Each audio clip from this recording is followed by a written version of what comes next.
Okay, so getting on to the focus of tonight, loving them to death, ? Our Bay Sand Islands. So why this topic, why now? And what's the relevance of it? What's the context of Brisbane? So just to a bit of a very quick introduction and introductory context, other capital cities do have some wonderful islands close by. Brisbane isn't the only one. One of them is Minjerribah Island off Hobart. Minjerribah Island, sorry, just get back to my interestingly enough, has had an 84% increase in visitation over the last 4 years.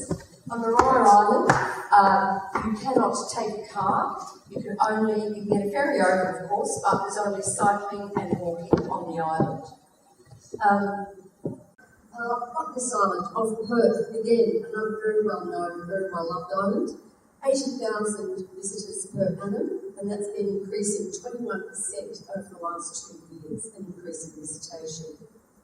To get on Rottnest Island, you cannot take a private vehicle. You can catch a bus on the island. There's a small tourist bus. You can cycle or you can walk.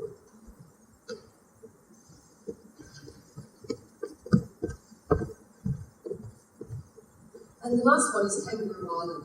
A little bit more remote off Adelaide, a little bit harder to get to, but even since the fires that devastated Kangaroo Island, there's been a 33% increase in visitation since it reopened, since the bushfires. So all of these islands have a sense of remoteness, have a sense of beauty and tranquility, and that's really special island experience, I suppose, what we're talking about. Just by contrast, think what about Sydney? Interestingly, Sydney, most of the islands near Sydney are very small in the estuary or in the close coastal areas. None of them have extensive beaches and are very small. And again, most of them have no car access at all or access for vehicles. Most of them are just walking or cycling. So what does this mean for the Bay Islands context around Brisbane? Brisbane is unique. No other capital city in Australia, none, has such easy accessibility to such magnificent islands. Not just one, but 3 or 4 or 5. The four-wheel drive access on beaches in other states is either forbidden or highly restricted. Kangaroo Island is the only one out of all the ones we've seen that allows cars on beaches, and that's in a very small, confined area. Queensland is the exception. The demand for island visitation is growing.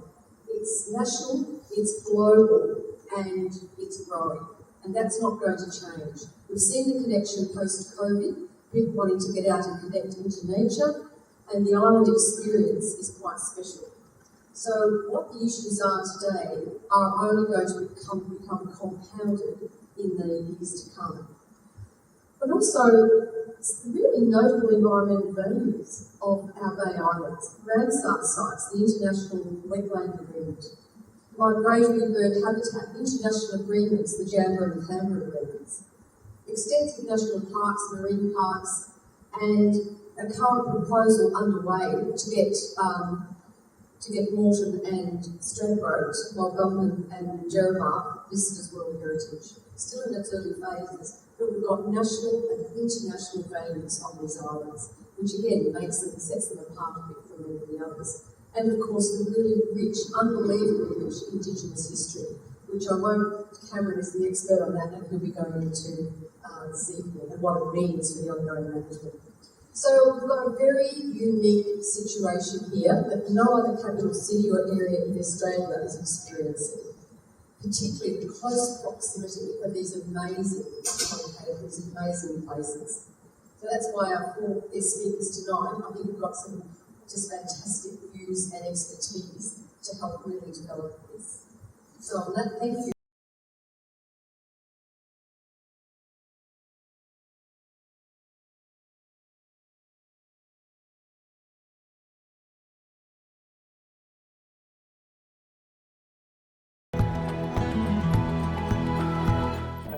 A couple of studies he found from overseas where this is an issue, particularly in in the USA, and that is that when you look at beaches that don't have four-wheel drive access, there's 7 times more vegetation on them than those that do. And at Cape Cod, it only took under 200 vehicle passes to totally eradicate or eliminate vegetation on a beach. And we've all seen sort of happening on the beach, four drives up close to the dunes. This is on Flinders, where there isn't much of a forward dune, but you can see it's it's impacting the protection that sand is providing to the vegetation behind it. This is on Main Beach, and this is, I think this fella knew he was shouldn't have been there within 1 hour of the high tide, so he was getting home at a great rate, right up above the high tide, very close to the dune. And you can see there where the truck's going over the spinifex grass, coming down onto the dune. This is on Flinders once again. So we've all seen that. This is some of the impacts from the vehicles. And this, once you cross another part of Flinders Beach on Minjerribah, and that erosion's probably mainly a naturally occurring cycle of erosion, but if you then add vehicles coming up and down, you can imagine how that's flooded from that erosion and tends to make it worse. And it's no accident that in recent years more and more salt water's getting into the Flinders freshwater lagoon. And freshwater lagoons are very precious ecosystems that there are very few of in Australia, and we could lose one on Flinders if we're not careful. Looking now at impact on the fauna, starting with the little critters. I always like to start with the little blokes first. The invertebrates. So this is your worms, clams, mollusks and crustaceans. A study from Noosa North Shore found that when you looked at sampling sites that were void of invertebrates, 25 to 84% of them were void on beaches trafficked, compared with only 2 to 12% on beaches that were protected. A study from Minjerribah showed that ghost traps were less than half as abundant on trafficked beaches than on protected beaches. And a single vehicle traversing the beach at night just one vehicle killed up to 1% of ghost crab population. So if you multiply that number of vehicles, you can see the impact. And of course, they have a bit of attitude, these young ghost crabs. They're pretty spiky characters, but they're no match for a four-wheel drive, obviously. Turning now to shore and migratory birds, and I think this is what Mary and some of the others on the committee, this is probably what really originally originated our interest. That is the impact on these magnificent birds on our foreshores. Studies show that a number of studies from around the world show that four-wheel drives on beaches degrade food sources, they disturb roosting and nesting sites, and you can do actual birds being killed by direct strike as well. A study from New South Wales, the main cause of destruction of fairy terns, little tern nests, and the decline of fairy terns. And just to add an anecdote to that, Barney Hines, some of you would know, remembers as a boy on the island going with his dad, an ornithologist, and finding lots of little terns on the island. You very rarely see one now. And Barney's quite a bit younger than me.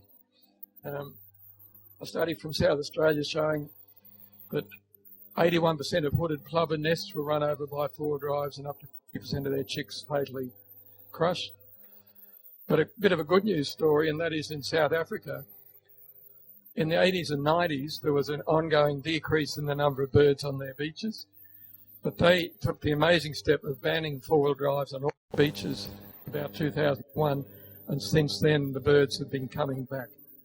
So it can happen. Sorry about the quality of the side, but this is one way in which birds can be just exhausted. This is a four-wheel drive just disturbing a flock of nesting terns, and they've got to get up and fly, use that energy. You've all seen them, they wheel around and they come, magnificent to see, but then they come back in. And then 3 minutes later, another four-wheel drive comes along. So the poor birds don't have any rest and relaxation time. They get run over. This is one that's actually injured, not dead. This is a tern. And of course, they actually get killed. That's a better slide. And that's a sooty oyster catch. It's actually been run over on Minjerribah by a four-wheel drive. So we are, and Mary knows more about this than me, but we are seeing a decline in these bird species, particularly on beaches. Turning now to turtles.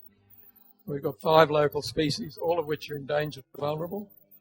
And I found Jenny Truman on Straddie that 2/3 of the turtles that are coming to Straddie or Minjerribah are loggerheads, and they're the endangered ones, and 1/3 are greens. The foil drives compact the sand, disturb the nesting females, crush the eggs, run over the hatchlings, and impede their movement down the beach, particularly with tyre ruts. They can go 10 to 15 centimetres deep, and only half of green turtle hatchlings can traverse a centimetre tyre rut, and even those that do, it slows them down, so they're much more subject to predation by birds and other animals. And we've all seen, that's just a typical Sunday afternoon picture on Main Beach in Minjerribah. You can imagine a little turtle hatchling trying to get down to the beach on there. And here's one who didn't make it, unfortunately. Another impacts human injury and death. In the decade, the second decade of the 2011 to 2020, there were 5 hospitalisations and 1 fatality on Minjerribah, and there have been some recently on Bribie and Fraser that you would have heard about. Damage to middens and other cultural artefacts is happened. Unfortunately, the sand mining did most of that on Minjerribah, but it's still a possibility with the foil drives. More litter on beaches that have foil drives, even above what comes in on the tide. And by people being able to get up to places, you see things like the fire on Fraser, Kagari last year, started by people who lit an illegal fire. They travelled the beach and then camped. And a study from Kagari also showing fecal contamination of the water, the fresh water coming off the dunes. That's the middens being impacted. So just a little bit, FOSI's starting to think about what we can do about it. We're not going to change this overnight. We're thinking about a 3-phase campaign to generate local interest and support, lobby for enforcement of existing restrictions and improve public safety at hotspots, engaging with the native title holders, QYAC, engaging with other environment groups like NPAQ, like Bribie Island, FIDO and Birds Queensland and so on, and involving young people and citizen scientists in monitoring, getting more monitoring of what's actually going on. And this is Cylinder Beach with just a lone punter. There's a beach that's supposedly closed to all 4-wheel drives. And this is Deadman's Beach on Minjerribah, which this was only last week a film shoot. And this has all been signed off by Redlands Council and QYAC, I might have say. 10 vehicles going up and down, and you can see the impact on that beach. Admittedly only for one day, but still one wonders where we draw the line or not.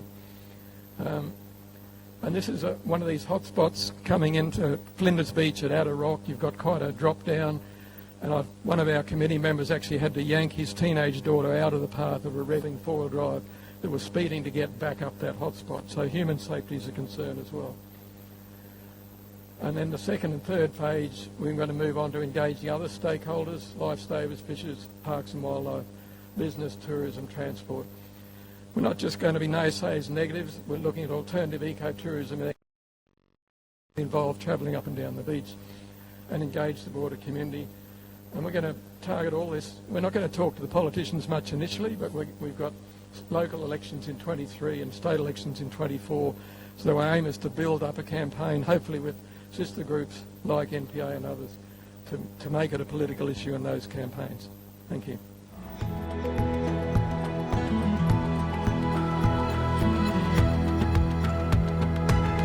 Thank you for inviting me to speak tonight. It's a real pleasure to be here.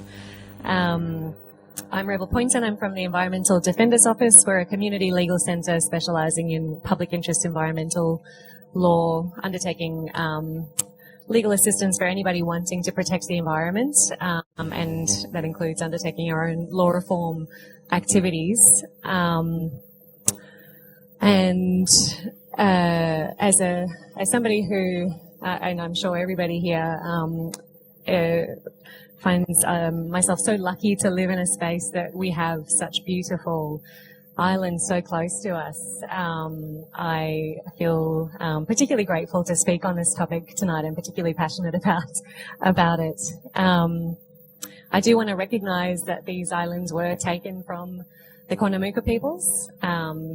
They never ceded their ownership over these lands, and the laws I'm speaking of were obviously imposed on First Nations around Queensland and Australia, and I'm representing a colonial legal system.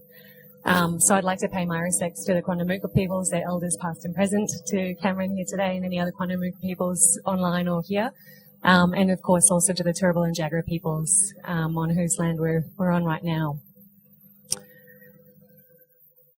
So there are many laws impacting Quandamooka country in a general sense. So the Moreton Bay Marine Park, which the map shows here, the local planning scheme and local laws, and there are 3 different local governments that are impacting on this area: Brisbane City Council, Mulgumpin, Redland City Council for Minjerribah, and Moreton Bay Regional Council for Bribie Island.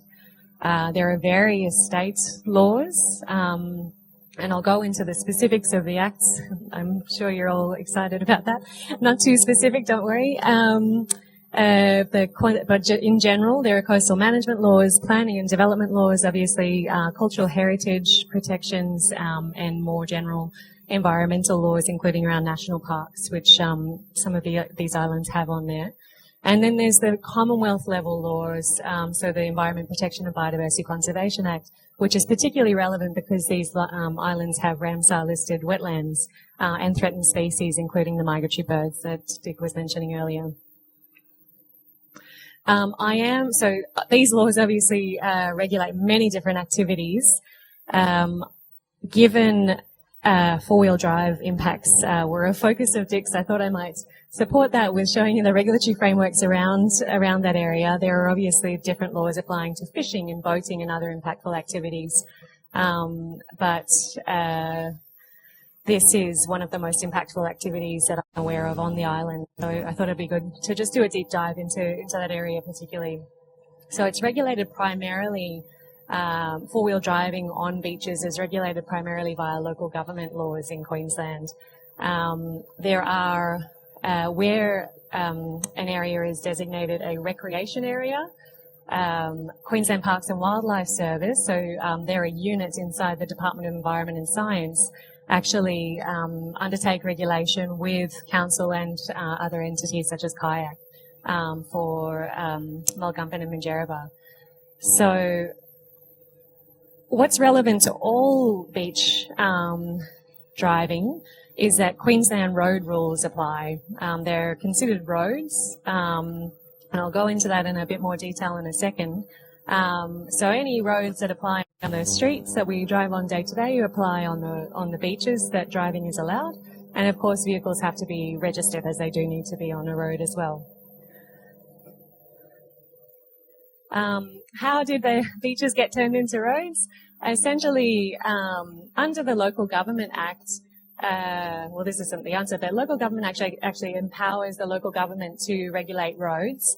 Under the Land Act, a road includes an area of land dedicated, notified or declared to be a road for public use. So it's quite a broad definition, given that these beach areas are able to be used as roads for public use. They come into the definition of a road, and they come under the ability of the local governments to actually regulate those activities.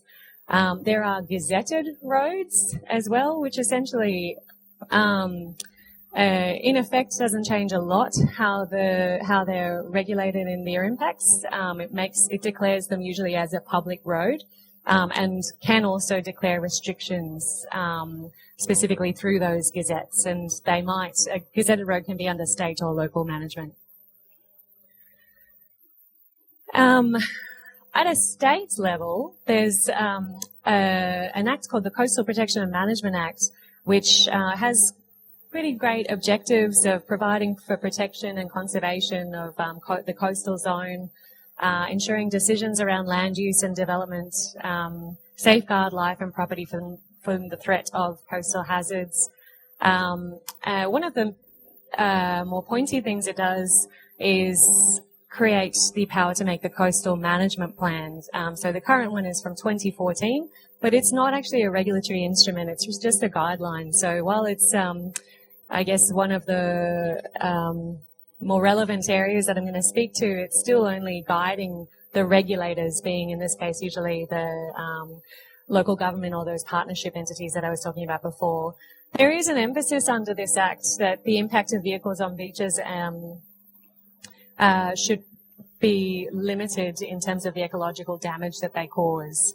So under that coastal management plan, it goes into a bit more detail about the recommendations for beach driving, with some reasonable recommendations for what should occur, including prior to actually regulating, that there is an ecological impact study essentially undertaken to understand the species and the ecology of the beach, and recommendations for actually reducing impacts to those species and ecologies, introducing a permit system, speed limits, beach closures, seasonal and night closures for protected species. You can read the rest there. And one of them is actually undertaking regulatory compliance activities, so actually enforcing the laws that are in place. I'll repeat, these are just recommendations for the regulator. When they're being applied, it does apply to beaches across Queensland as well, just as guidance, but that includes in the Quandamooka country. There are some areas, so in Mulgumpin and in Minjerribah, and Bribie, where vehicle permits are actually required because they've been designated as recreational areas, and that's under the Recreational Areas Management Act. That Act actually empowers the government to restrict activities on those recreational areas, including these beaches, to protect wildlife of a recreational area. So the vehicle access permits being a method of trying to regulate those activities. For Bribie Islands, the QPWS is the provider of those access permits, but for Mulgumpin and Minjerribah, it's a partnership that I believe comes through the Quandamooka peoples and their local corporations on those islands. There are, under the Act, the Recreational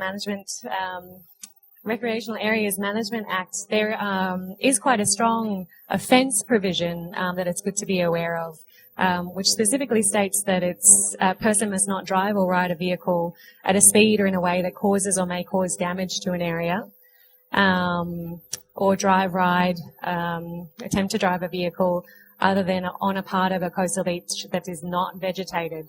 And so there is a penalty of 20 units, which is around $2,000 to $3,000 for breaching this. And so these recreational areas would include the areas on the islands that we're looking at today. Those would be in addition to, for instance, the speed rules that would apply to roads in the area. I wanted to mention the Nature Conservation Act also, because this Act actually provides its own offence provisions where, in this case, driving on a beach might actually harm a protected species, which for instance includes turtles. This is a picture that my friend, and I meant to credit him with all of my photos and I forgot to do so at the start, Randall Wood, who is a documentary maker who's actually making a documentary on the Toondah Harbour development at the moment and the migratory birds around there. I had the good fortune of visiting Mulgumpin with him a few weeks ago, and we found this turtle which had rope around it and been clearly dragged along behind a four-wheel drive, which is awful. So essentially something like this, obviously this is most likely to be a protected species. I'm not sure what type of turtle it was. Under the Act, if this driver didn't have, actually, I should correct myself. If this driver was doing that, tying a rope around the turtle and dragging it, it would be beyond the defence provisions in the Act, and there might be actually an offence cause. If the turtle was just hit accidentally along the beach while they were driving and they actually had the necessary permits to be driving, they would probably have a defence under the Nature Conservation Act and not be able to be prosecuted under it. The defence provision is quite broad under this Act, to the effect that it's not a very effective Act. But essentially, if there is a situation where somebody is driving on the beach without the necessary permits, this Act may apply. Obviously, if they're harming a protected species. The other strong piece of regulation around the beaches is the Marine Parks Moreton Bay zoning plan, which sits behind the marine park area that I was showing on the map before. It has a strong purpose to conserve the marine environment while providing for its wise use, enjoyment and appreciation into the future. It's actually got another offence provision under there of disturbing shorebirds by vehicles. Excuse me. So that includes driving a vehicle through a group of feeding or roosting shorebirds, or causing undue disturbance to the habitat of a shorebird. So if you ever do see that, make sure you take a film and try to get their license plate. When we were visiting Mulgumpin recently, we saw somebody doing doughies all through an area right next to some roosting birds. So it definitely happens out there. And there are penalty units associated with that. So what about the Commonwealth legislation? As we mentioned, these areas do include Ramsar listed wetlands. There's the World Heritage Area also in Kagari, which I just mentioned because it's also an area where four-wheel driving is allowed. This Act only really applies to activities where it can be demonstrated that a significant impact is occurring to a matter of national environmental significance. The problem being each vehicle is unlikely to have a significant impact for the EPBC Act to actually apply. One of the frustrations we've found is that the state and local governments are actually supposed to be upholding these laws under the EPBC Act as well. Even in our planning legislation, there is a requirement for the Queensland and local governments to be implementing the protections provided for under the EPBC Act. And we're not seeing that follow through as we move down the regulatory levels. So how could we be doing better? Good laws will always put First Nations voices, knowledge and decision making first. It is obviously good to see that there is partnership going on in terms of the regulation. I'm interested to hear from Cameron and any other Quandamooka peoples how that's going and if they've found it to be effective. In terms of generally, laws need to be clear and actually enforced. Ideally consistent, so there are protections for species and ecosystems through there that would benefit all species and be relevant to those species. And that might include, for instance, not driving during sensitive breeding or roosting areas, not driving on the high water mark, which isn't necessarily prohibited. These are kind of things that we should consider prohibiting everywhere as just common sense, and that would provide clearer signals to people who are four-wheel drivers that these activities are always prohibited. And obviously considering prohibition entirely of vehicles in sensitive areas. I hope I haven't gone over time. Oh, great. That's me. Thank you so much. Look forward to your questions.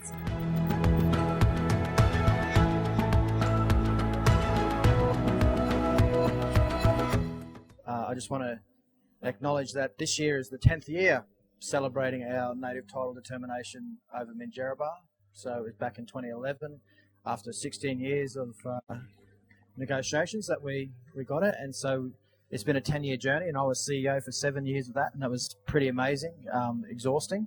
And that's why I finished up end of last year, because I'd given my heart and soul, and I was pretty exhausted after making so many highlights and achievements there that it's pretty amazing. And I was fortunate enough to be involved with the native title determination in 2019 over Mulgumpin as well. Have been on the senior management group for managing the Budjunjara National Park, which has grown from 5% of the island to 50%, moving to 80% of the island. Mulgumpin has moved from, we've got the native title back on that, and slightly moved from, I think, 92 to 96% or something like that, national park. And so I've been fortunate enough to be there, and I have to acknowledge all my elders and ancestors that have come before and in that struggle have achieved that, and also acknowledge Eddie Mabo, who's legacy has allowed us to be where we are today. So if you look at what the biggest challenge is, are we loving it to death? Yes, we are, but I think it's more than that. I think the challenge for us, which someone mentioned, the beauty of the magic of Quandamooka country is that it's so accessible, but it's been, a culture has developed there over time. It has been a mining island. It's so close that, you know, under local government, campgrounds have been able to evolve, and, you know, driving four-wheel drives in a particular manner on the islands have been allowed to occur over a number of years. So the challenge for traditional owners, the challenge for environment savvy people is that you are going against a culture over there in Moreton Bay, which has been around mining and four-wheel drives, and so dogs being let loose, and I'm talking about Quandamooka country all over. So even living up around Wynnum, you see migratory birds and people with dogs and stuff. So the challenge is when you're trying to change that culture, there is a lot of resistance. So the question is, how do we work towards changing, and how do we work against that resistance? I can give you examples of where there was 20 kangaroos and wallabies killed within 1 month by a pack of dogs. Now, resident dogs roaming. How do you change that? Well, if you suggest that we should have strong, or maybe we should grandfather dogs off the island altogether, are we going to make a decision? Well, then everyone screams up and jumps up and down, because no matter how much you say about dogs and how good your dog is, it still keeps happening. So whether it's migratory birds or wildlife, the question we have to face is what in the long term. You're not allowed dogs in national parks anywhere else, so maybe we should make the whole island national park. Can I be that controversial? So for me, those are the types of issues. And you look at four-wheel drives. So four-wheel driving has been able to exist and go on, and if you and a lot of the income and big business relies on the mass of people coming over there. So are we loving it to death? If we try to look at changing and reducing the numbers of people and having better management, better planning around that, there's a lot of resistance towards that. That's our tourism strategy that we developed, and there's lots of principles in there, including around regulation and stuff that we wanted to face. So there's principles, and if I've got time, I'll scroll through them. But the thing is that there's a resistance to change, and so if the campgrounds suggest that we don't do, we don't have as many people camping, which means less four-wheel drives, then there's a lot of resistance. People go to the radio, I can't camp where I used to camp for 20 years, and now, this is happening. And so and that is a pile-on then about people trying to destroy the economy of the island as we transition away from mining. So there's those sorts of issues that we have to deal with. Migratory birds, the impact of vehicles over there we've looked at a management plan where traditional owners have driven and led that in partnership with the National Parks mob about how we can have an island. And the beauty of having us involved is that because we've got elders who are residents.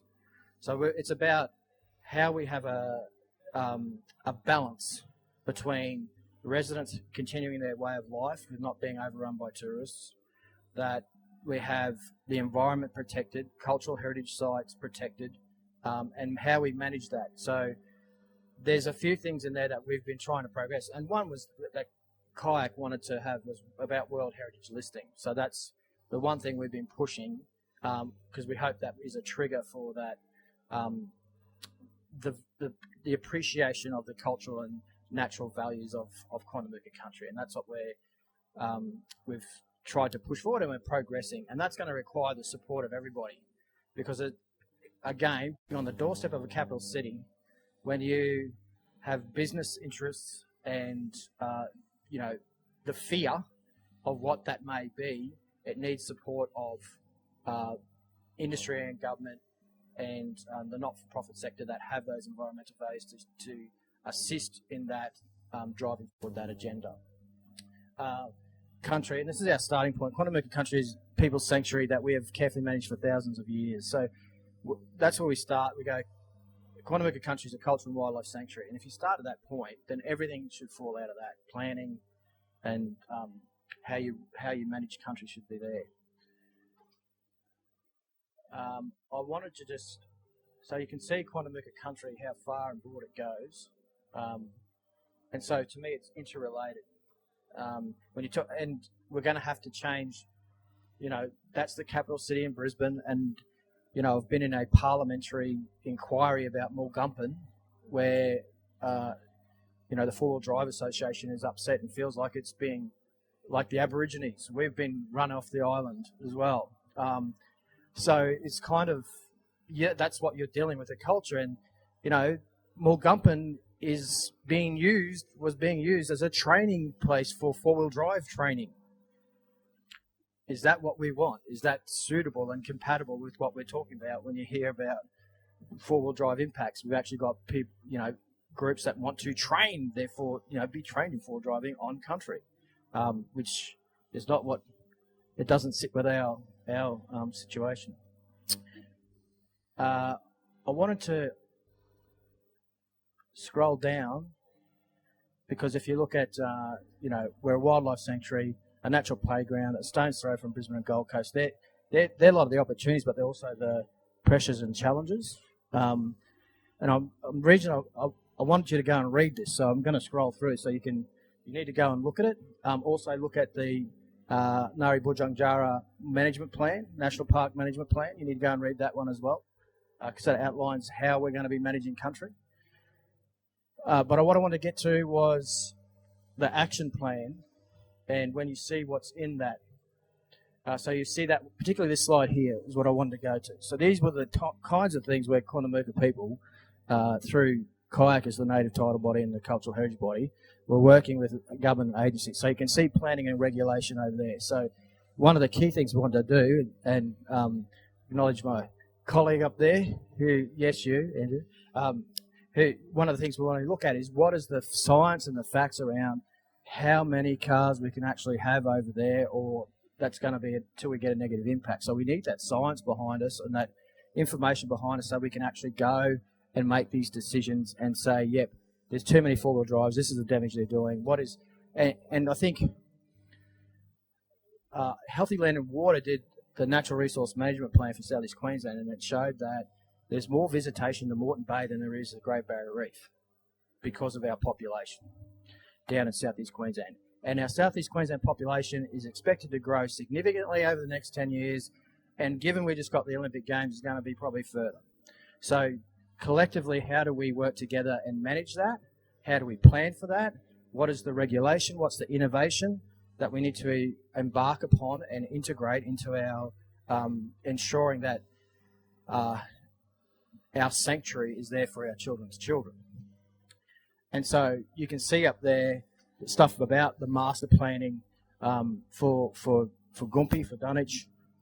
There's things around how we have our rec trails, so how we manage and where we put traffic flow. So we've done cultural heritage surveys, we've done ecological surveys, which allows us then to go, well, we're not going to, drive through these areas where there's, or have tourists going where there's culturally significant sites, or there's, potentially damage to really ecological sites that shouldn't be touched. So how do we create nodes that are more acceptable visitation? How do we control those numbers? So that's a really critical thing that we're looking to do. And for me, I think that we can get there. It just takes the will. And I think it's going to take overcoming the pressures around political pressures and also community pressures about this change, the resistance to change. Because we know it needs to change, but every time we do, there's going to be resistance. So it needs an alliance of people with the same values to be there, shoulder to shoulder, to make sure it can happen. Because it can't be just the traditional owners saying it. It can't be just FOSI saying it. It has to be, and we're in a bit of a political hot spot down in Quandamooka country. There's a lot of notice, we're close to the capital city, so there's a lot of interest in what goes on over there, particularly from the transition from mining. So for me, I just wanted to show a video.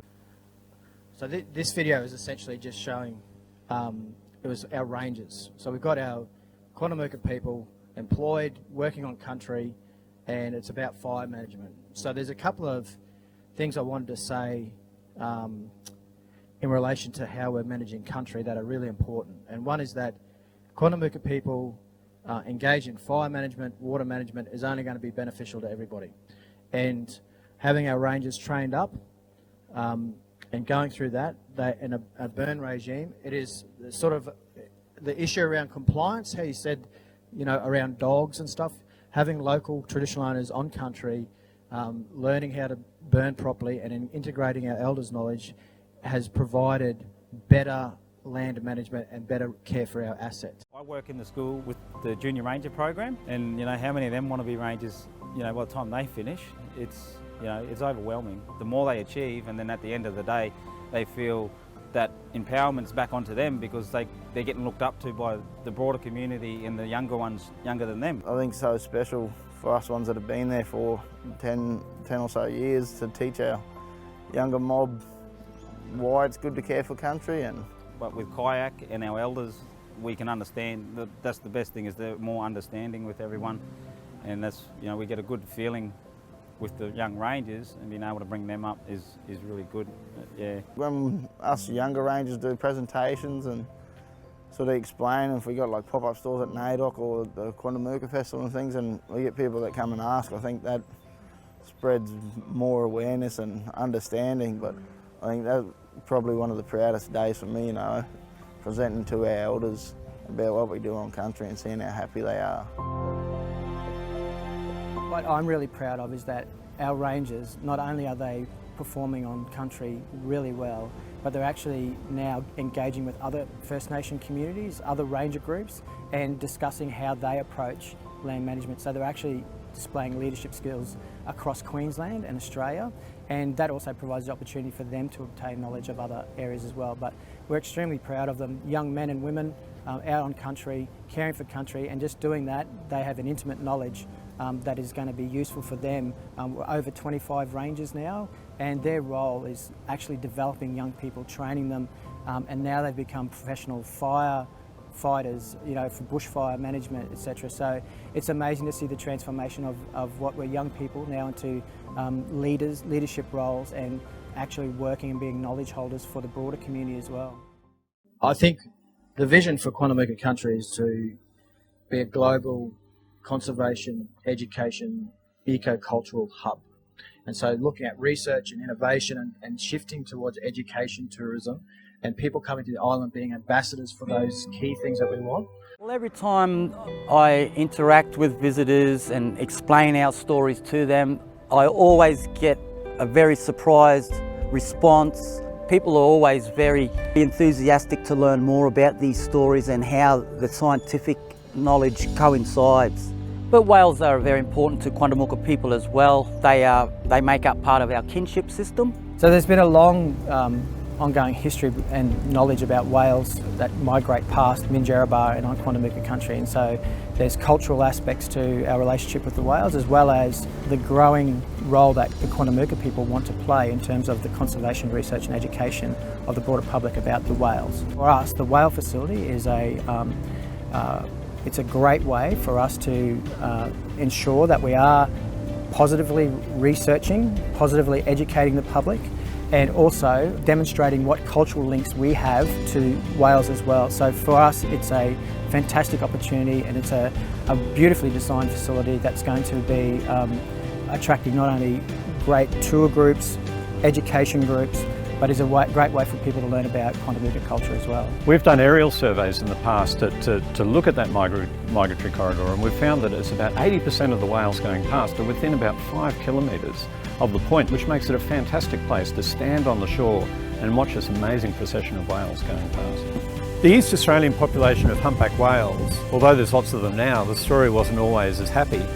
They were subjected to whaling in the 1950s and early 1960s in particular. They took about 700 whales per year of the migratory whales as they were going past. And then in the very last year they went out, they only managed to catch about 60 whales. We now think that the population went from somewhere around 30,000 whales down to just a few hundred. Everybody more or less forgot about the whales until the late 1970s, when a guy called Robert Patterson and his wife Patricia started noticing the odd whale going past. This transformed itself in the early 1980s into university-led surveys, as well as Robert and Patricia keeping going with their surveys as well. Now, those 2 surveys gave us more or less the same result, and they showed a really nice steady rate of increase of the whales over time. Happily now, at the last survey, we know that the whales are back to about 30,000. Really important that people realise that the main information for that, and some of the main information that was used, came in fact from Mulgumpin. So it's an incredibly important site, not just for the humpback whales, but also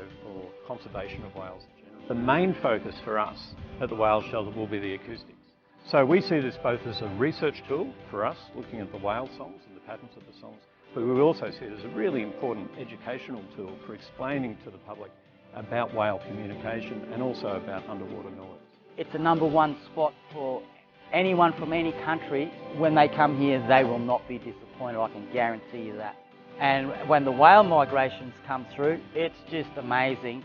You don't have to wait for very long and you'll just see more and more whales coming through because their numbers have been steadily increasing.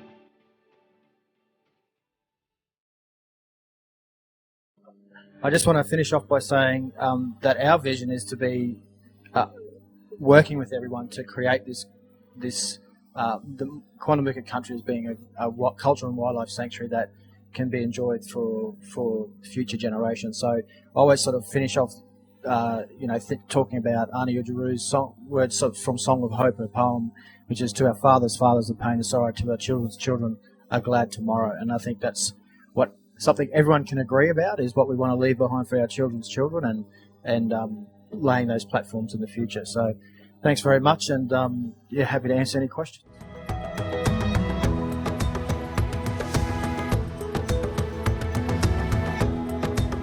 So I'm very, very grateful to be invited to speak tonight on behalf of Deanne Oxenford, the President of the Bribie Island Environmental Protection Association. She was on a scheduled holiday to Norfolk Island, so couldn't speak, and she asked me to speak in her place. So that's why I'm here tonight. So I hope I can do Bribie Island justice. So first of all, on behalf of BIEPA, I'd like to acknowledge and pay my respects to the First Nations people of Bribie Island and of the land that we're working and speaking on tonight. We really do respect their culture and thank them for sharing that with us. And thank you also to the National Parks Association for inviting BIEPA to present tonight. Now, Deanne has developed this presentation for me to present, and I guess one of the bases of it is that a picture equals 1,000 words. Do I need to speak more loudly, or what's the problem? Closer? Is that better? Okay. All right. Okay, so I was just saying that with this presentation, we're going to have a lot of pictures because I can't use a lot of words in this time. But I think this picture says a lot about Bribie Island. So, as you know, it's the 3rd largest sand island in Moreton Bay after Stradbroke Island. It's about 34 kilometres long, 8 kilometres wide at its widest. It's a sand island. You can see it's in Moreton Bay out there. Here's Pumice Passage, and there's the development that's happening, all of the buildings there, and you can also see the bridge that was built in 1963. And that's one of the major things that differentiates it from the other islands. It has a bridge, which is caused major impacts to the island, and it still does. So we'll just keep going. So this is as you drive onto Bribie Island, you see this picture. Welcome to Bribie Island, a fauna and flora sanctuary according to Moreton Bay region. And it should be well protected, as Revel was saying. It has a national park which covers about 1/3 of the island, declared back in 1989 with a further extension. But a lot of the actual inner part of the island is actually conifer forestry. Its waters are protected in Moreton Bay Marine Park. It has Ramsar sites. It's also included in Moreton Bay Ramsar site. It should be very well protected. It should be a sanctuary, but that is not the experience of Bribie Island. It is not protected. It is being loved to death, unfortunately.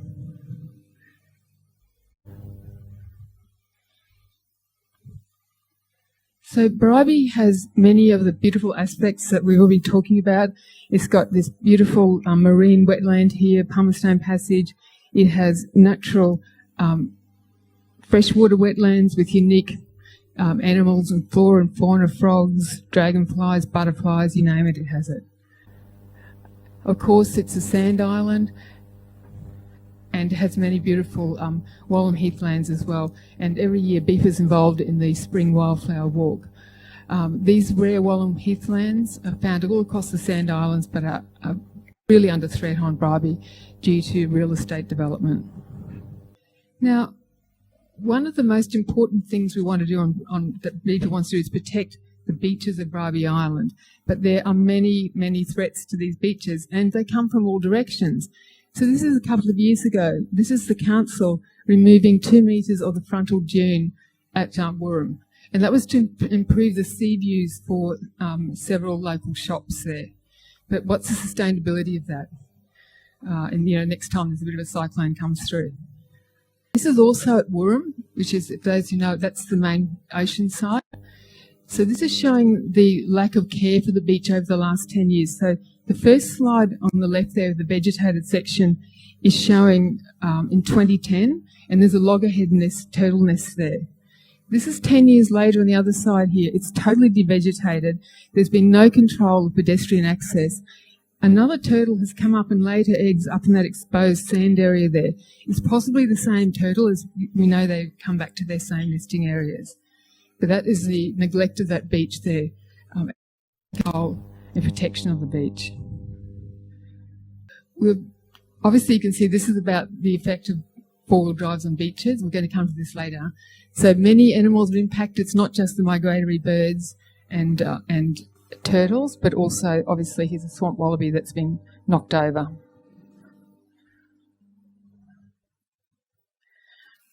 One of the things that BIEPA is most concerned about and has been campaigning about for many years is about jet skis and the impact they have.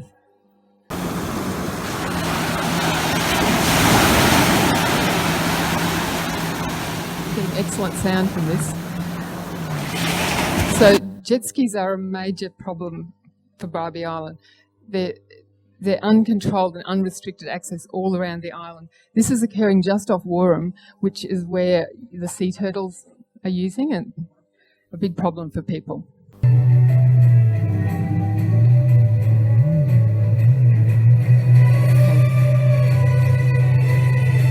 This is a video posted by someone just off Bribie showing him nearly missing a sea turtle. So obviously jet skis and boat strikes are a problem. This particular female green turtle was struck in December last year. She had a 42 slice in her carapace. Her tag showed that she'd nested twice in Musgrave Island in December last year before coming down here and being killed in Pumice-Stone Passage by a vehicle, by a boat strike. The other issue that's happening is a lot more endangered sea turtles being caught up in crab pots with the extra pressure of increased boating and use of the passage. With the use of the passage is coming increased marine debris. There's some really dedicated volunteers in BIEPA who spend their time going up and down Pumice-Stone Passage picking up the rubbish, which we know is a severe threat to animals, entanglement, etc. Another thing that BIEPA is working on is documenting scarred trees and Aboriginal cultural significance on the island, because not many of these trees are registered and protected and are being cleared. This is showing some of the damage and risks to the island from four-wheel drives. So we have some volunteers in BIEPA who go up the beach every day in summer looking for the tracks of the turtles so they can monitor the turtle nests. So on 4th of December last year, this nest was found. She did lay those 130 eggs. They did successfully hatch, but we're pretty unsure about how many actually made it alive to the beach because of what happened. But I'm just not sure what sequence my slides are going to be in now, so we'll see what happens next. Turtle has nested next to number 13 here, that flag here. And this is the situation of what's going on the beach.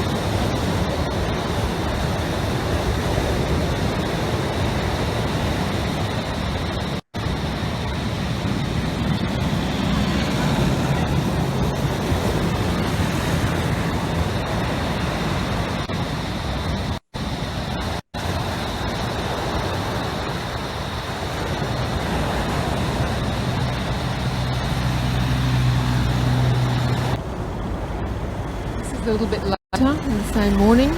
The cars are continuing to drop above the high tide mark there, of course. So, what's happened on Bribie Island with the four-wheel drives?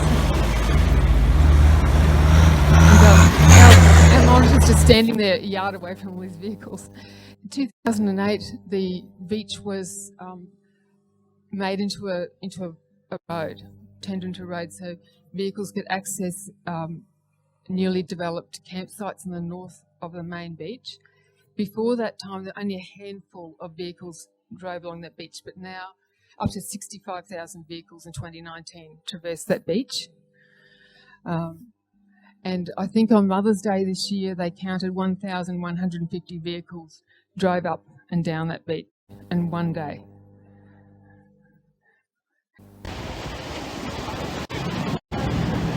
This is Second Lagoon.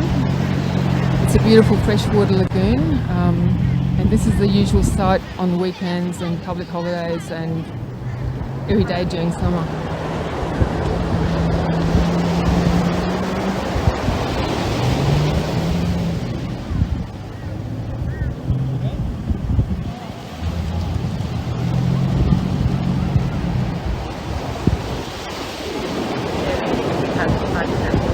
Yeah, that's for sure.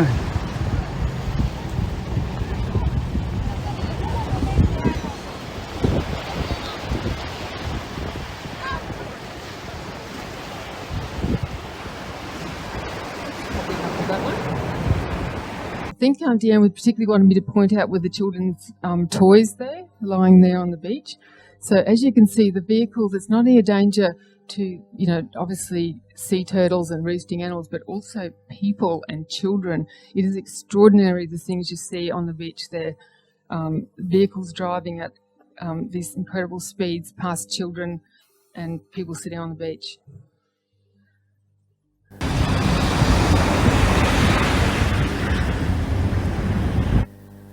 Okay, this is an overview of Second Lagoon parking lot. In the corner there, just up there, that's where some beachstone curlews were nesting, but their nest was destroyed by the vehicles, of course. So everyone who's interested in birding knows that beachstone curlews are pretty special waders. They're really quite rare, and they really need to be protected. And this was the cute little things running around up there at the lagoon. Of course, they don't do that right now. We've got more videos here. There's children driving around the back of vehicles and people on motorbikes. Okay, so what BIEPA would like to do, this was the last loggerhead turtle nesting to successfully leave their nest, and this is the excitement of the people on the beach enjoying. It's a beautiful sight of seeing little turtles making their way to the ocean. So that's what we would like to see on Bribie Island. We'd like to see the vehicles controlled, and we'd like jet skis can be controlled, and to work together to protect this beautiful island.